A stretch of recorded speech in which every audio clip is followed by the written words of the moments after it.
Okay, so it is 8 o'clock. It's actually 8:01. We are going to get started, and I figure that what better way to start off than launching a poll? It is coming your way right now, so sending it over to you guys. So I'm going to give you guys 30 seconds to answer the questions here. There's two questions. Basically, today is Bellot's Talk Day, and mental health is extremely important to our well-being. So I kind of want to see how everybody's doing, how you guys are coping during these times. We're also curious about your plans on registration for this year. So your Boxing Ontario registration, how you guys are planning on registering, if you're registered already, or if you're planning to, or if you're a little bit hesitant because of the situation. Give me a thumbs up if you see the poll, because I don't see anything coming in yet. You see it? Okay. And you guys are all, Matt, give me a thumbs up if you've already answered yours. You have, okay.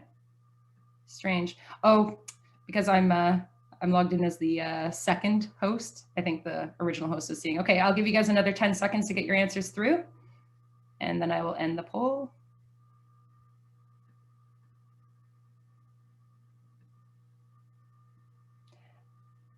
So I'm not sure, actually, I'll ask Matt, did you get the actual poll results, what they say there? Because the results I got were not. I did, actually. Oh, can you share them with me? Because I can't actually see them. Sure. How do you want me to go? You can just, it's an anonymous poll. So if you want to go ahead and just. I can just say them? Yeah, great. Exactly. All right. So for the first question, those that answered good, I found ways to continue keeping mentally and physically active and feel good overall, 67%. Fair, I'm coping, but I have days that are not as good as others. We had 31%, and 2% said poor, I'm struggling, the bad days outweigh the good. Yeah, that's definitely something that I think that I think everyone is struggling in their own time. So it's definitely important to talk these things through. So I'm actually really happy that you got, go ahead. Did you want the other yes, please. results? Yep. So membership status for 2021, we have 40% noted as rec members, 26% as competitive, 33% planning on registering, and 0% not likely to register in 2021. That's awesome. Very good. Well, that is good to hear. Awesome. That actually is better than I was expecting, considering the fact that there's not as much going on as we would hope by this point.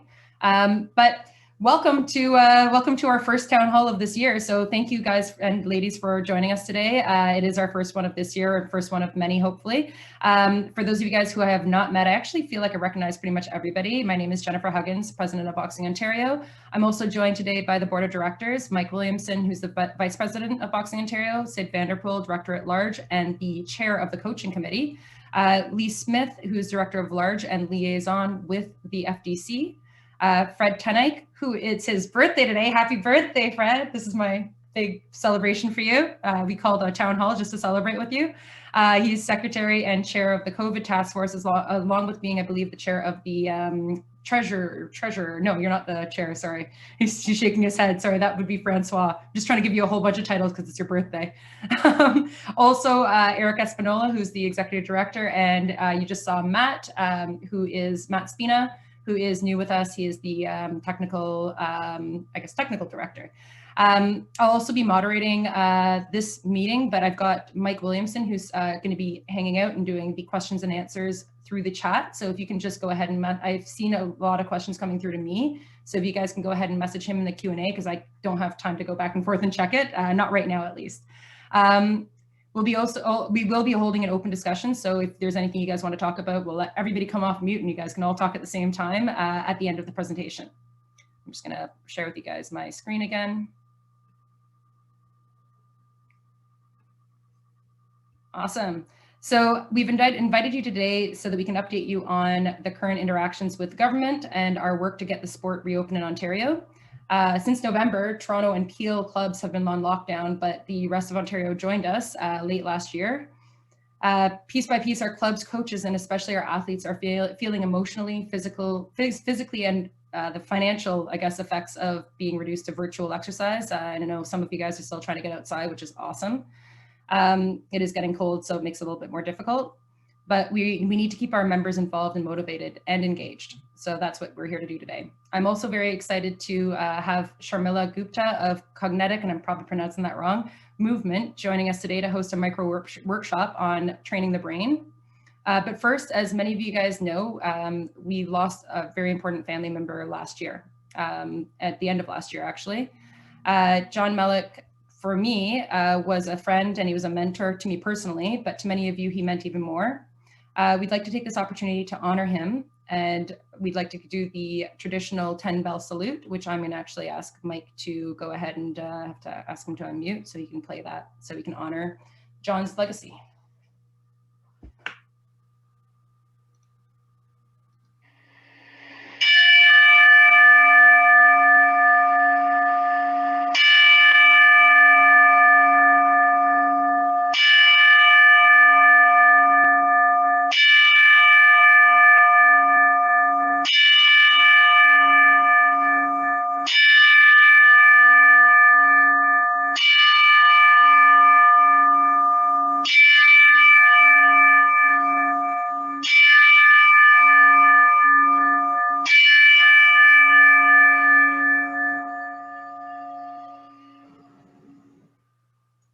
Thank you. John will be missed by all of us, and I know John Jr. is here right now, and I just want to send our condolences from Boxing Ontario from the entire family. So, and I look forward to speaking to you later as well. I am going to also bring in Erik right now. So Erik, if you want to unmute yourself. Actually, right now I'd like to reintroduce Erik. Erik is our Executive Director, Erik Espinola. He's been keeping extremely busy at the office to ensure that we're ready to hit the ground running once we get back to boxing. He's going to be reviewing some of that stuff with you guys right now. So I will, are you off mute there, Erik? Yes, I am. Thanks for the introduction, Jen. Beautiful. Hi, everyone. Thank you for taking the time to join us today. I have a few topics to cover and hopefully won't take up too much of the time here. So essentially to get started, just discuss on some financials and grants that Boxing Ontario have used during these times. The first one that we indicated during our AGM was that we received assistance through the Canadian Emergency Business Account. And initially at the AGM at the time, we had received $40,000. But the federal government actually increased that loan amount to $60,000, which Boxing Ontario took advantage of, and we just received the additional $20,000. So of that $60,000 loan, $20,000 is forgivable, which when we look into our financial statements for this fiscal year, we will see a $20,000 income. So we're already accounting for that income from the grant. And as well, we'll have a $40,000 accounts payable, which is the remainder of the loan. The loan is 0% interest until December 31st, 2022. So we have the use of those funds interest-free until then, and which at that point we'll have to be paying back the $40,000 to receive the $20,000 forgivable. So Boxing Ontario is taking advantage of that. As well, something the clubs would be familiar with is the addition to our ministry base funding. So usually on a yearly basis, we receive $150,000 as our base funding from the ministry. And this year, due to COVID, we received, I guess, a top up of around 40%. And those are the funds that we use to offset the club registration fee. So using those funds, we lowered the fee from $550 per club to $195, which expires January 31st. So if you haven't utilized that as a club owner, we highly recommend you register your gym for 2021 prior to January 31st. And as well, since we're on the topic of membership fees, I'm pleased to announce that the board made the decision to keep the early bird rates in effect for the remainder of the 2021 registration year. So as you know, we had early bird rates and a regular rate, which was going to take place after March 1st. But because of the given circumstance and the recent shutdown, and using again some of these additional funds that we received from the ministry and how we can assist our members, we are going to have our early bird rates effective for the remainder of 2021. But with regards to the club, after January 1st, the fee would return to $550, which was the original posted early bird fee, and that would be the fee for the remainder of the year. As Jen earlier introduced Matt Spina, that was possible, or bringing on Matt Spina was possible due to a grant from Jumpstart. Now the grant was $10,000 in amount, and it was specifically to be used for filling or creating and filling a new position within the organization. And upon coming back to Boxing Ontario, I found a gap in where we had our committees, but to have everyone working towards a common goal and the introduction to a more unified operational plan. So Matt Spina and I have worked on our current operational plan and bringing in the committees in our quarterly meetings as well. So I gave the update on the membership fees, and now with regards to our combative collective, as you might have seen in our social, on January 14th, Boxing Ontario, along with 9 other PSOs of the combative collective, met with the members of the Sport and Recreation Unit. And during our meeting, the Sport and Recreation Unit provided feedback on our return to play proposal. Using that feedback, we'll now have to strengthen our proposal using statistics from other provincial sport, other provinces, such as British Columbia or Quebec. And we will be working on that along with the other PSOs in the collective for resubmission. And we would be introducing return to play protocols based on the stages of the reopening plan that was introduced after our first submission. So what does the return to training look like in a green zone compared to yellow, orange, and red? So that, and ultimately at the end of the proposal would be our hopes to return to competition. So at the moment during lockdown, the Ministry of Health isn't currently receiving proposals, but we're using this time to utilize or to strengthen, our proposal to return to play. And I think that just to follow up on that one, Eric, it's more the stay-at-home order that we've got happening in Ontario that's reducing our abilities to be heard by the public health. Absolutely. Yeah, so it's not as great a news as we were hoping for. We were thinking, okay, we're going to this meeting, we're going to get everything open again. The hard thing with that is that when we're supposed to be staying at home, it's hard to get anybody to agree, whether it's even ministry, government, or even the community, that we should be, as boxing, not staying at home. So, sorry, was there something more on that one there, Eric? Well, with regards to the statistics that they're looking for us to provide, essentially looking at BC has implemented a cohort system where 2 to 4 members from each club can train with 2 to 4 members from another club. And essentially they create a club bubble. So we are going to be following up with BC and seeing how successful they were with that implementation. And then we'll be able to provide the statistics in our proposal to help strengthen the proposal overall. So that was a major feedback from the Sport and Recreation Unit, was to provide statistics on how other provinces or countries were being able to remain open and be open safely. Yeah, and BC, I just spoke to Boxing BC's president, and they have, I think it's around 500 cases per day in all of BC.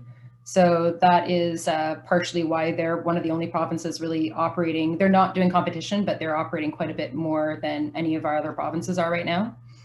Quebec is the one that's probably closest to us, and they have a curfew. So we're doing a little bit better than Quebec. Unfortunately, it's not that much better, but at least we don't have a curfew yet. So awesome. Thank you, Eric. Was there anything further on your updates? Yes, if I could just jump into really quickly a coaching update. From Boxing Canada, they changed the terminology on the levels. So previously what we had as apprentice coach, or formerly level 1, is now an instruction beginner course. Level 2, formerly club coach, is now a competition introduction.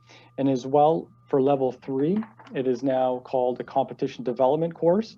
And Boxing Canada had completed the competition development module, and we're ready to launch in 2020. However, due to the pandemic, they had to revamp the way the course was delivered, and they're looking to finalize the online version of the module. Initially, like all our courses, it's primarily meant for face-to-face training. So the news from Boxing Canada with regards to competition development, or formerly level 3, is that they are scheduled to run a pilot in the first couple months of 2021, and afterwards it would be released to the provinces, and we can start to host competition development courses for those coaches looking to obtain their level 3. With that said, I did briefly update the coaching pathway on our website. So if you visit Become a Coach on our section on our website, it outlines the 3 levels that I previously indicated. And it's important to note that the theory courses that are hosted by the Coaches Association of Ontario, if you're missing those are offered online. So you can definitely use this time now to take advantage of that and complete your theory courses that we from the Coaches Association of Ontario, and you can do that in the meantime while we wait for Boxing Canada to release these online modules. And that's my update with coaches, the coaching pathway. Again, if there's any questions, we can get to it at the end of during the Q&A period. And as well, if you guys have direct questions, you can ask Mike, who is on the Q&A, if you guys go to your chat. So thank you so much, Erik. That's super informative. We're all working really hard. As Erik has made very aware, we've got committees that are keeping quite busy as we work through new initiatives and plan out development programs that keep the membership engaged and growing. Our teams are meeting quarterly, so we actually have an upcoming meeting, I think at the end of February. So we have a quarterly meeting that's going to be happening with all of the team members, so that all of the committee members along with the chairs. And we're actually looking to make reappointments and I guess new committee members at the end of this year. So if you guys are interested, again, go to our website, read what the committees are about, what the positions are about, and it's definitely your chance to become more involved. Please ensure you check the website consistently, because this is our main point of communication. So everything that matters to you as a member will be on the website, always updated. And then we also are getting a lot of the, actually we're using social media, all of the social media streams to make sure, except for TikTok, though I see a lot of you guys on TikTok. So we're using social media to push out all the information. However, it goes to our website first. So if you really want to see what's going on, visit the website. As well with social media, we should probably hold another, I guess, meeting to show you guys how to sometimes tag in for some of you guys who are not sure how to do that. There's some people who tag every single post and then they get shared every single time. So it'd be really good if everyone knows how to tag Boxing Ontario, you'll get shared all the time. That brings us over to Jill. So Mike, if you want to find Jill and just unmute her. Jill Perry from the High Performance Committee is also the head coach of Beaver Boxing and is a level 3 NCCP level 3 and a 1-star AVA coach. So if you guys want to know how to get certified, she's your girl. And obviously, as I said, the chair of the High Performance Committee. So she's going to give you guys a quick update right now. Hello, everyone. So the first thing, I have some great news to share. Well, good for some, but not for all. 2 of the weight classes that are Boxing Canada that people qualified to go for the Olympic trials have vacated their spots. So the 57 kilo and the 91 kilo spots are now open. And there was a vote among the provinces. There was 2 different models they would choose on how they would reselect new athletes for these 2 spots. And I think ironically, the only spot, like there was one where the silver medalists would automatically be given the spot, which both silver medalists were Ontario. So of course we voted for option A.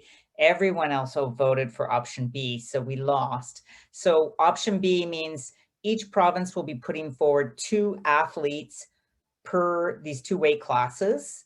And there was a bunch of qualifying criteria. So we were limited in who we selected, but the 4 athletes were athletes that did compete at the Olympic qualifier. So the names that we put forward were Leo Karma and Austin Bayani and for 57 kilo, and Sunny Thind and Marvin Uday for the 91 kilo. So congratulations to them both. They're going to be submitting some testing to help Boxing Canada gauge where they are athletically right now. And then they'll be invited into a training camp in February. Hopefully all that goes well, but that's the plan, that there's a training camp for them. And at that time, they'll do the selections. So so congratulations to those 4 athletes, and I'm pretty sure we'll do amazing. Next thing I want to talk about, Talent ID. I know in an earlier call, I said it was going to be launched right in the start of the new year, and it wasn't, so I apologize for that. But Talent ID is going to be moving ahead. There will be several criteria how we evaluate each athlete. There's a testing component that we'll be launching. We will look at your previous record, although, you know, the further we get away from competition, really the less relevant it is. It's really just a data point for us to use. And we'll be looking at some of the gold medal profiles. Both Boxing Canada's and Boxing Ontario is going to have their own gold medal profile that is suitable for a provincial level athlete. So these 4 components will go into helping us gauge how we select people for dual matches, testing opportunities, special events. So that's going to be launching, and I would really encourage everyone to still apply, even if you think, oh, well, that can't be me. I really encourage everyone to apply, because once you become into the system, then we can start tracking you, and then you never know what comes about from it. The mechanism we're going to use to help you to register is a spreadsheet. If anyone's ever registered for Quest for Gold, it is similar. It's going to look like almost like the same spreadsheet, but the weighting of the different components is going to be what separates Talent ID from Quest for Gold. And I'm bringing up Quest for Gold because the province is going ahead with Quest for Gold again this year. So we will be, last year we had 10 male cards, 5 female cards, and we will be having those again. Because there is no competition, it makes it more challenging for us on how we're going to evaluate that. And we're still, I think, in some discussion on that, but we will be looking at using this online mechanism that we're using for the Talent ID. So we're going to have a testing component that is going to be probably the most heavily weighted. So, you know, if you are training hard, working hard, then that's going to work well for you, because again, the further we get away from competition, then your record really does become less relevant to us. So we'll be looking at different data points to help us determine who qualifies. So there's going to be more on that, and that will be on the website. Please track that, because I know last year we had 3 different athletes who contacted us after Quest for Gold was already awarded, and they were like, oh, I didn't know. And these were talented athletes that very likely could have gotten Quest for Gold, but because they didn't apply, we couldn't do anything about it. So check the website. Talent ID is coming soon, Quest for Gold. And again, congratulations to those 4 athletes. Awesome. Thank you so much, Jill. And I think that the biggest thing right now is there's going to be things that you need help navigating as a member, as a coach for your athlete. And I think that we're trying to make sure that the people that have those answers are very accessible. And I can tell you right now, Jill is very fast at responding to emails. You can reach her, and you can throw this into the chat there, Mike, if you want. hp@boxingontario.com. So HP being high performance at boxingontario.com. Anything you guys have questions about will go directly to Jill, and she can get you answers right away, and she's very good at that. I will bring it over before we bring up our really exciting really exciting guest is, before we do that, I'm going to bring up Matt Spina, and I'll ask you to unmute there, who's just going to give a quick update on what's going on the technical side. Thanks, Jen. So just once again, thank you for the quick introduction there, and welcoming me to the team, everyone. Quick background: I just had worked in a few multi-sport events with the Commonwealth Games, both the youth side and the senior side, and my time at a different provincial sport organization and program and player development, and mostly operational side.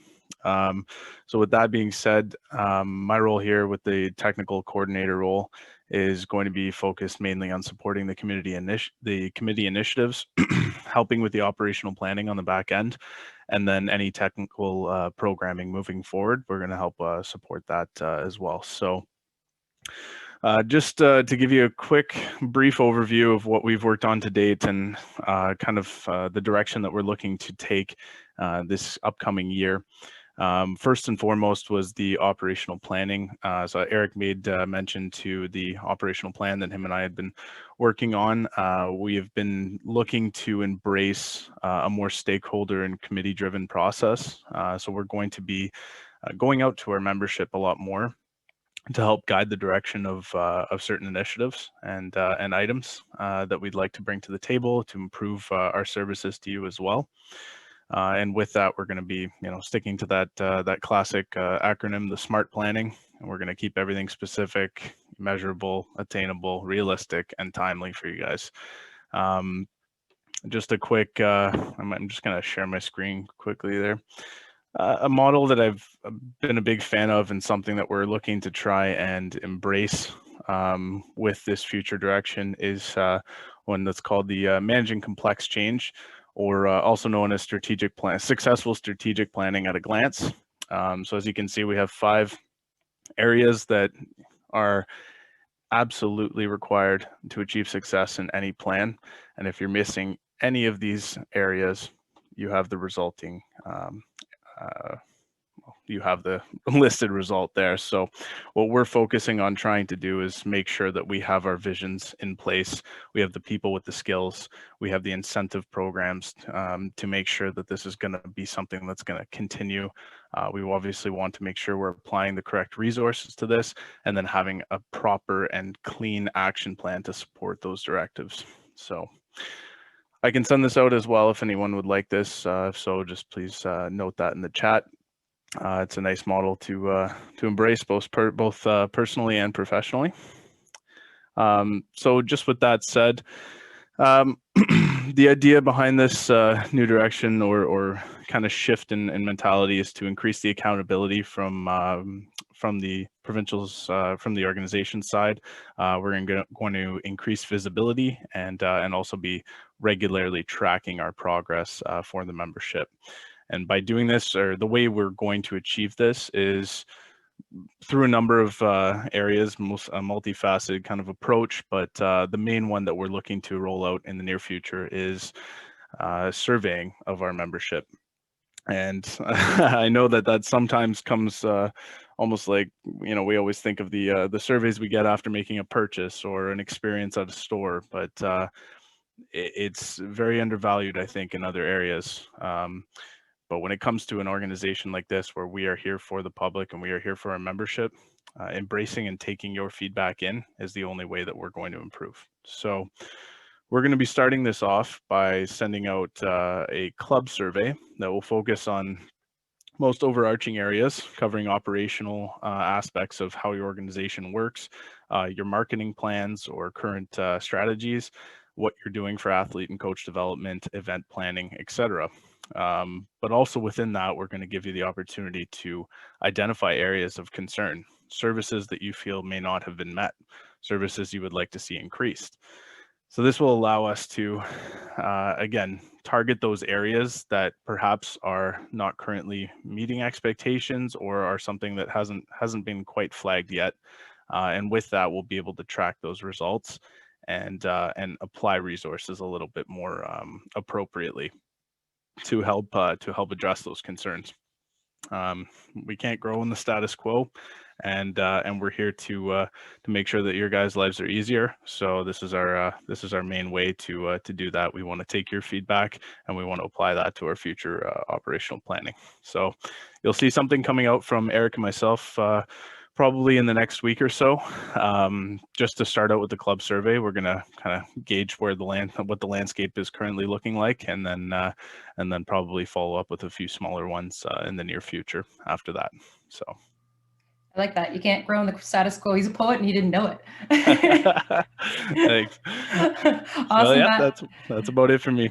Thank you so much. I think that the one thing that's important to note about what Matt's talking about with the survey is that I think we're so used to seeing surveys come out and emails come out. Please pay attention to them. Please interact with them. We actually have a team, and we have Matt who's physically reading everything that you send in and making sure to get it to the proper places and apply it to the proper things. So don't pass them by. We need you. That's why you're members, and that's why your input really counts. And this is where it's going. So it's not just clicking things to some cloud. It's actually Matt who just spoke to you guys. So thank you, Matt, for that. Awesome. You're welcome. Okay, guys, so moving on. Very excited to introduce to you Sharmila Gupta, but we call her Shar, Osteo Shar, along with helping others through massage therapy and osteopathic, so I'm going to pronounce that, osteopathic manual practicing. She's going to kill me. She's also helping with concussion management, and she's also been working with these are just a few of the athletes, a few of our Olympic hopefuls who qualified for the qualifiers for Tokyo. I've been watching the social media. It's been getting my interest, piquing my interest a lot. And Mandy's been having nothing but great things to say about you. So I really, really am very excited to have you here. And I can't wait for you to hold this micro, I called it a micro workshop just because it's not going to be, you know, the full workshops that you usually have you guys sit through, but I can't wait to see what you brought to us, Shar. Well, thanks for having me, guys. All right, so Jen already gave me an introduction there. Thanks for that. I'm going to be speaking to you about neuroperformance training on this micro workshop. Let's get this going. All right, so today I'm going to be talking to you about what it is, the importance of a comprehensive baseline assessment, what that involves, why it needs to be done in order to help me with creating a program, and why athletes should train in this field. And I'm going to give you some examples of how you can do this at home. Before we get started, a little story time on how the program started. So I train at Combat Arts. I train in Muay Thai with a trainer there. I do it for fitness. I've never competed, don't plan to. But 2 years ago, my trainer sustained a pretty serious concussion. It took about a year for me to rehab him back into the ring. During that time, I saw a lot of his physical and his mental frustrations of not being able to do his daily activities, which included training. As his therapist, it was really frustrating because I didn't have a baseline. I had no data to know where we were or what I needed to bring him back to. So as I was rehabbing him, I realized that a lot of the stuff we were doing would be beneficial to a lot of athletes, especially the ones that are in combative sports. There's a lack of training that was happening in there, especially in a consistent manner. At the same time, Ontario brought in Roland's Law. That came into effect, and Combat Arts was great with having me speak to their staff and their athletes on concussion safety. And I met Coach Socrates, who was adamant that all of his boxing athletes actually baselined before they stepped into the ring to spar. So with his encouragement, I had access to all of his athletes to get baselines. And that baseline was what gave me the data I needed to start to see where athletes needed to be improved on. So let me get into, so comprehensive baseline assessment. I'm sure you've all heard of the SCAT-5s. This is a little bit more intense. I'm going to speak to you mainly about the cognitive aspect of it. The other three are just physical aspects that we do in person, but the cognitive assessment is done by a program called Impact. It's about a 40-minute test that's done online. It tests your visual, your verbal, your cognitive aspects. The data is then, when it's completed, sent to me and I analyze it. And what I was finding was for the normal population, it was fine, but for combative athletes, I felt that they need to be improved. So for example, reaction time was great, but I wanted it to be improved in the sense of, I wanted it not just to be a reaction, I wanted it to be a reaction to a correct stimulus. Or I also found that a lot of athletes were great with verbal communication and verbal recall, but it was the visual recall and the visual components that athletes really had a little deficits in. So that's where the training started to take place and drills started to come about. So what's neuroperformance training? There's a ton of different ways to call what I do. The first point is what I have the official statement of what it's called, what it is on my website. But basically what it is, it's your neurological aspects that you're taking, such as your visual components, your balance, your thinking, and you're incorporating that into your physical fitness. So your brain has this ability to adapt to its environment and create new neural connections to make processing of this information a lot faster, right? So by repeating drills that target your visual aspects or your balance aspects, you're allowing your brain to create these neural pathways, and it's able to interpret the environment in a faster, more efficient way. So you're better in the ring, you're more fluid. That's neuroplasticity, basically, your brain's ability to adapt. So as an athlete, how can this help you? Well, 80% of your perceptual input is vision. So if we start to take vision and break it down into its little components of, peripheral vision or depth perception, visual tracking, just to name a few, and we start repeating drills in those categories, I started to see that those lacking areas started to improve. So with John Michael and Justin, they were my first athletes that I trained for the longest. I baselined them at the beginning, and the areas where we wanted to target, we did neural training for about a year, and then I baselined them again, and the values actually increased quite a bit. So not only are you helping yourself as an athlete become better at your sport with your vision, your reaction time, your stable base, because we do a lot of balance stuff.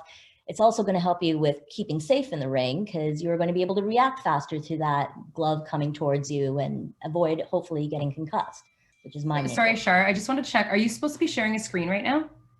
Yeah, are you not seeing it? No, I didn't want to interrupt you. I didn't want to interrupt you, but we love your face. I knew you were planning on a screen share. I could have blocked my face. Sorry about that. So yeah, you just have to go ahead and you can go ahead and share your screen and we'll see what you're looking at. Okay. And by the way, as background, everybody, Shar was actually even going to put a sticky note over her screen because she didn't want you looking at her face. So I'm glad we got that time with your face. Oh God. How do I, okay, so share, let's see if that works. Now we are good. If you want to big up, you can make it, and well, you can make it in presentation format if you want, so we can see the whole thing. All right. Well, the other slides weren't that exciting. It's fine. We're getting good stuff now. Sorry, you have it in presenter view. You might want to just do slide share. So at the bottom. Yeah, got it. There you go. Oh, there you go. All right. All yours. All yours. So as an athlete, how's that going to help you? God, we did that part. So being safe. Okay. So ways to train at home. Here's the good stuff. So there's a lot of technology-based equipment out there. Mandy and John Michael and a few of the combat athletes are all on NeuroTracker. Basically, NeuroTracker is a computer program that's 3D based. It trains you in your vision, your depth perception, other reaction time stuff. It's used by the military and many professional sporting organizations like the NBA, the NFL, etc. You can check it out at neurotrackerx.com. Contact me if you're interested more about that. Something else I use quite a bit in my training are Blaze Pods. I know Mandy and Sid's Gym, I think, purchased them. They're a pretty good piece of equipment for what you want to do. It's a fun way of doing reaction time. I think Mandy has actually a 20% discount that she can probably share with you guys if you're interested in it. But those are a few of the technology-based equipment that I do use. But let's talk about stuff that you can do at home. I know we're all feeling the stress of being at home and not being able to go to the gym and do what we normally do. So easy drills that you can do at home involve tennis balls. I'm sure you've all done a lot of tennis ball drills before, so I'm going to give you a few other ideas. If you don't have a tennis ball, go to the dollar store. They're pretty cheap. It's great to have an arsenal of them at home. So John Michael's going to be demonstrating this drill in this video. Basically, I call this drill slip, punch, catch. Your partner or your family member, I guess, is going to be throwing balls at your head, and you're going to slip it, punch it, or catch it as they throw out the commands. So stage one would be just to do slip, punch, catch, just to do it in that order. Stage two would be for your partner to mix up the commands. So you don't know what is going to be said for you to do the action for. Third stage would be to throw a balance aspect into it where you're balancing on foam pads or something to do the drill. So let me just play this. So John Michael here is training his visual tracking, his response to correct stimuli, and giving the proper action for that stimuli, along with his hand-eye coordination. So as I mentioned, some of the visual components that we found we wanted to start working on a little bit more was peripheral vision. So one of the athletes said that their lower hooks, they weren't seeing that. So we started to work a little bit with peripheral vision. This is a drill you can do. Justin here is demonstrating with what we call the Hiko sticks. but you can use a tennis ball or bean bags. But basically, you're standing to a side, your partner's throwing the ball, and you're catching it. That's another example. For this drill, John Michael is using his core stability as well. Again, a peripheral vision one with reactionary component to it. Justin's dropping the ball, he has to catch it. And then later on, we started to tell him which hand to catch with. So he had to auditorily hear what was being said and then grab the ball before it bounced away. So I would say these drills right here are like a level 1, level 2. They're pretty easy to do. The next drill is about a level 2, level 3.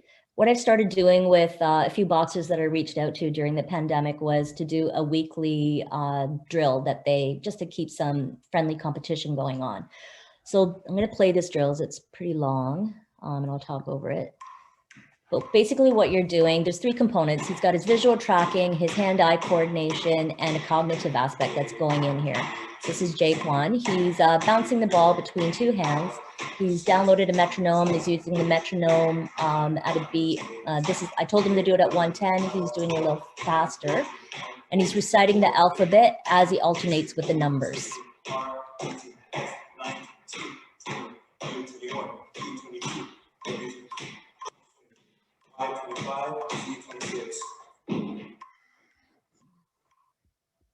So that was that drill. So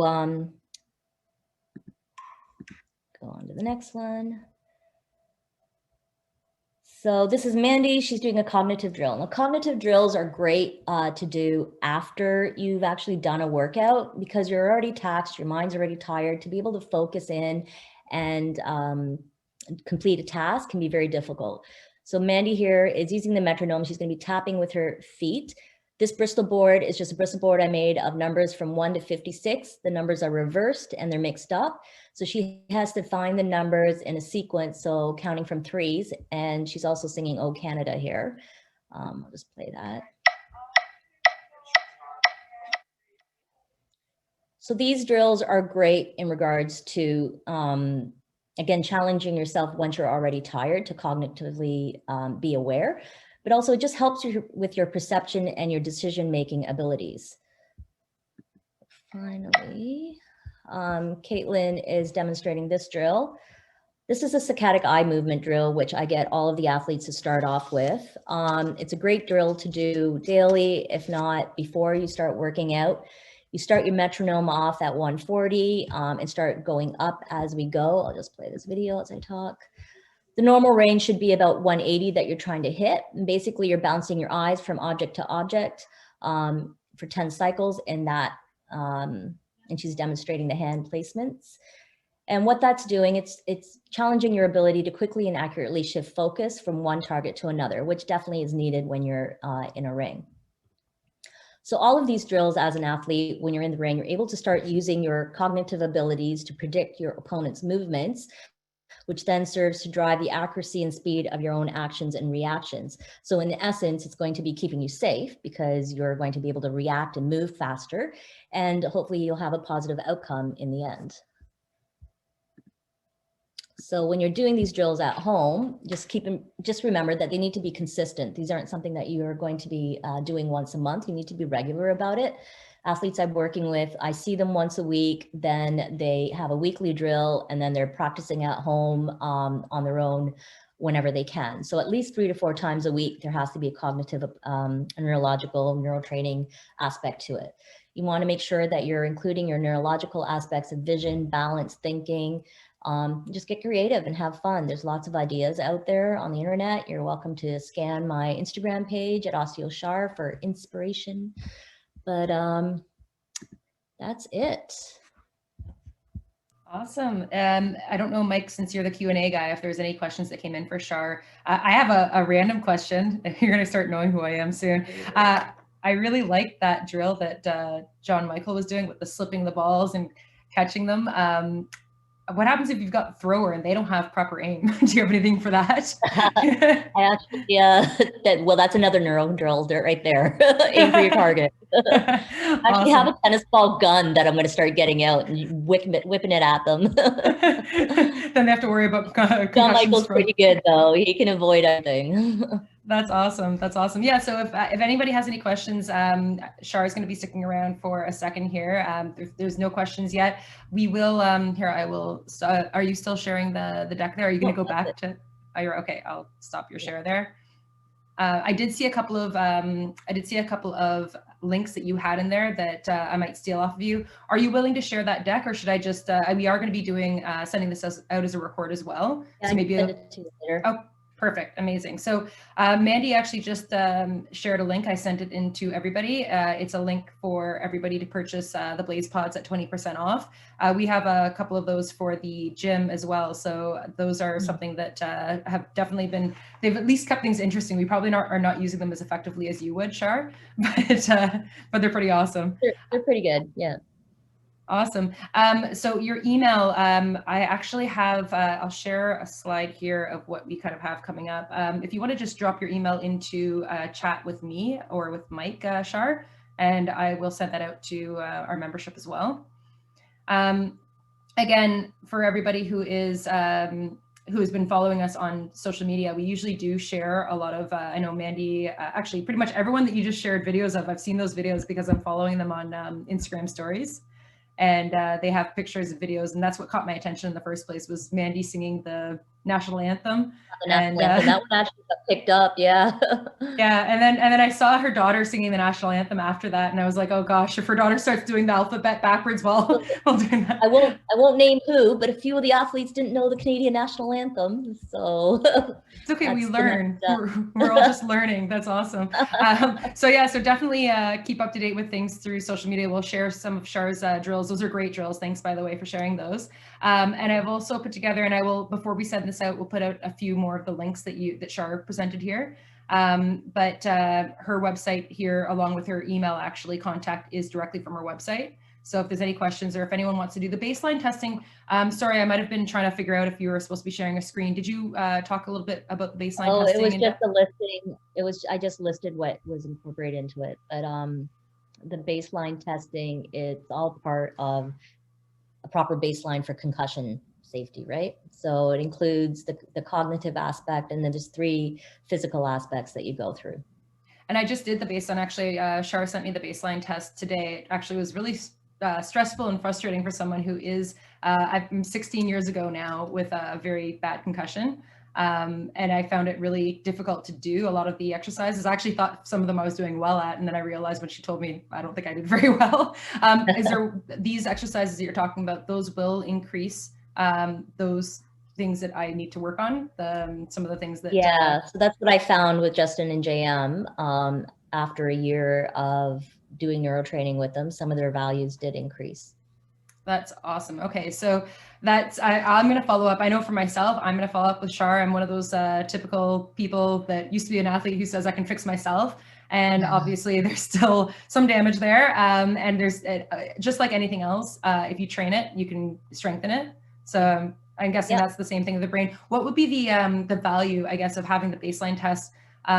I mean, in my case, it was after a concussion, but doing it for athletes, do you think this is something that we should be implementing for athletes across the board? Definitely. Nobody ever wants to get a concussion, but when you have at least a baseline with all the data of how you were on a healthy time, your therapist, whoever you go to, is able to take a look at that and know through the process where you need to go back to when you were healthy, right? So it makes it a lot easier to know where we're aiming and what we're trying to get to. And is it an expensive process for, I know that a lot of our demographics are coming from lower income areas, especially further north. The baseline, if you have insurance, that can cover it under osteopathy. Perfect. Okay, so we'll definitely, as Boxing and Tarot, we're definitely going to be looking a little bit more into this. I don't think Adam, he might be here, Dr. Adam Zudis. He's been working very closely with us as well. I do have a couple of questions here. Ray Sayers was asking about shutter glasses for visual training, if you have any thoughts on that. I use Synaptic ones. I think that's what maybe they were referring to, but I use the Synaptic strobe glasses quite a bit. So they're pretty good. They're expensive though. That is, that seems to be Yeah. the case with these things. I touched on the cheaper versions of technology-based stuff out there, but there's a lot of stuff out there. But the strobe glasses are great for if you're going to use it all the time. Awesome. And then the other question that I think I had for you as well when I was talking with you offline was, how does a baseline compare to SCAT-5? Because the SCAT-5 is what we use right now, and we administer those usually to our athletes right before provincial and national competitions. From what I have experienced with the athletes is if they're athletes that have been doing the SCAT-5 quite a bit, they start to know what the questions are. There's no, they all know how to say the alphabet backwards, or, you know, so there wasn't, the cognitive aspect wasn't as in-depth as what the impact one is. So that was one thing.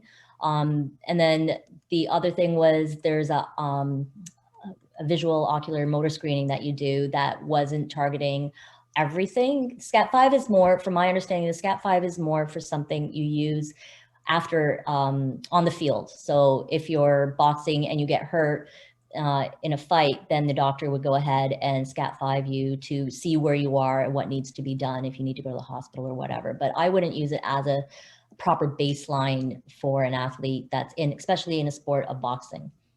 Would you go on the record saying that to our Boxing Canada? This is recorded. Well, I have sent you an email a long time ago about it. Yeah, no, and I think that the next steps now, communication is a big part of it. I think that communicating directly to Boxing Canada, because we take a lot of direction from Boxing Canada. Yeah, I know. But I think that what you're showing, what the test that I did was 100% more in depth than anything that I've ever witnessed with the SCAT-5. And that is interesting what you're saying about the SCAT-5 being something that people can study, and once they do it a few times, it's like, sure, I can just pull up on it. Yeah. Awesome. Well, I'm really looking forward. This is just the first step of, I think, a much bigger picture, just having you here today. I think there's going to be a lot more questions as this absorbs into people's minds, everything that you're doing. And as they start, definitely follow our Canadian athletes if you guys are not already following them on social media, because it is really cool to see all the cool training they're doing, and it's inspiring, and it's definitely things that we should be doing as well. So Shar, thank you so much for putting that in there, putting your time into this, and on such short notice as well. Thanks for having me. I appreciate it. Amazing. So again, I have already shared with you guys kind of the deck that we will share. We'll send it out as a record. I'm going to bring Erik back on here if there's anything before we open things up to questions and discussion period. If there's anything that the membership needs to look through. So I'm just going through my notes here too. Yeah, so I just want to provide a quick staffing update. The one thing I wanted to mention when I referred to the Jumpstart grant and with regards to Espinola was that it was a contract position. So currently the contract end date is in the middle of March, and then we'll decide what we do from there. And as well, on another staffing update, one that's not easy to share, is that as you may know, our office manager, Debbie Glenn, was temporarily laid off in, I would say, I guess, October, a couple months ago. And as a result of the shutdown, and in fairness to Deb, we opted to allow her to move forward with new career pursuits. Therefore, the decision was made to end her employment with Boxing Ontario. And we do wish Deb all the best with her future endeavors, but we did make that decision to end her employment on a permanent basis. So that's just a staffing update from Boxing Ontario. And it's important to note it was a mutual decision, just because we're not sure how long it's going to be in this position for. I mean, we're all hoping for things to be happening sooner than they are, but so at this point right now, we just wish her the best, and hopefully, just like everybody else, we're able to move forward. So thank you for that update, Erik. Is there anything else on the agenda before we open things up? Not for me. I think we're good to open it up. Okay, perfect. Well, thank you, everybody. Those of you guys, this is probably one of our largest meetings we've ever had. Those of you guys who were able to join us live, great. Thank you guys so much. And those of you guys who are watching and record, if there's any questions, you can always forward your questions directly to either myself, board@boxingontario.com, or info@boxingontario.com, and we'll always make sure you guys get the answer. If by some chance we are slow, there are still a lot of emails coming in, especially to the board. Always follow up, even if it's with a phone call. We're not ever ignoring anyone on purpose. So that is a pretty important part as well.